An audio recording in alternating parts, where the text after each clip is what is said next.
Okay, B part 2, it says, if in fact P is actually 0.35, calculate the probability of a type 2 error. So you need to know your error types.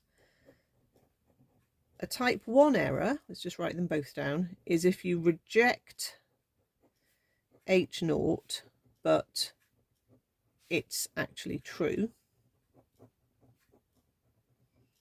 And a type 2 error is if you don't reject H0, but it's actually false, which is indicated by a change in the p-value. Okay, so if H0 is false, P is not 0.45 anymore. Okay, so what we need to do is work out the probability of not rejecting H0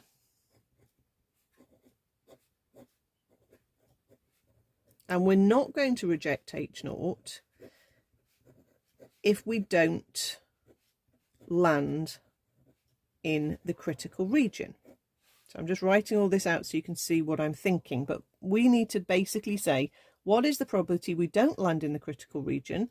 Remember, the critical region was 20 or lower, therefore the critical region, sorry, not landing in the critical region would be if we had 21 or more people saying they were going to vote for Derry.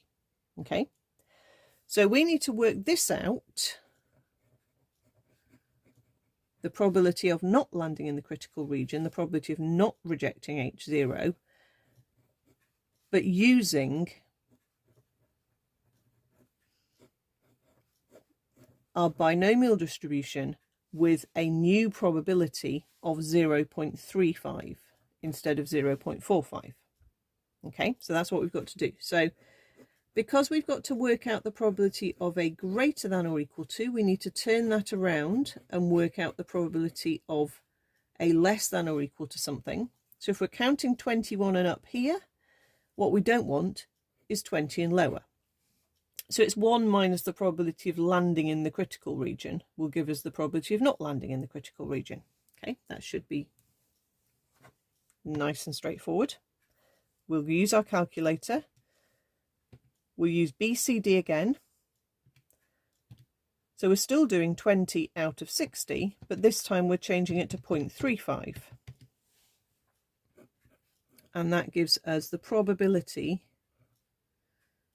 4, 5, 1, 6, so the number's right. That gives us the probability, if we do 1 minus answer, of 0.5484. So that's the probability of a type 2 error if the probability is actually changed to 30.35. Explain in context the meaning of a type 2 error. So we've said what type 2 is, but we need to do it in context. So if we make a type 2 error, it would be concluding that the support for Derry is 45%, but it's actually lower than this.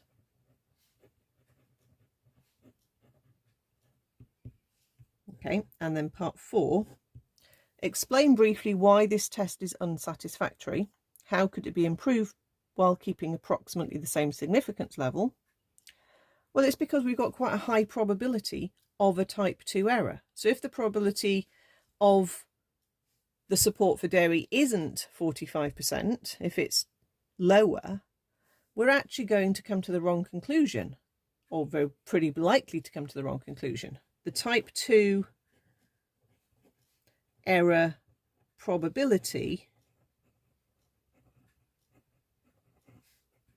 is high. Okay, which is not ideal. Ideally, you want a significance level that's quite low. We were using 5% or 4.46%. And that's the type 1 error. That's the probability we reject H0, but it's actually true. The type 2 error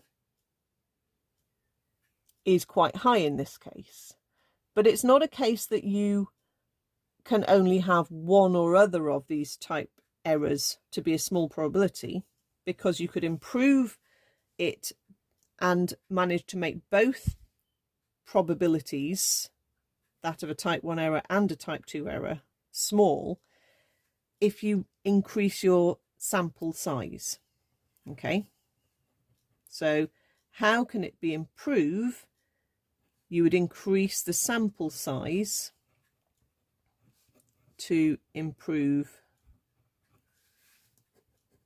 the test and keep the probability of both error types fairly small. I mean, that's quite a usual answer for any statistic sort of question. How can you get a better result? Use more data, basically. So here you would alter your critical region. Obviously, if you took a random sample of 600 people rather than 60 people, you'd have to change what your critical region was. But basically, with a bigger sample, you can have your type 1 error small and your type 2 error wouldn't be as big.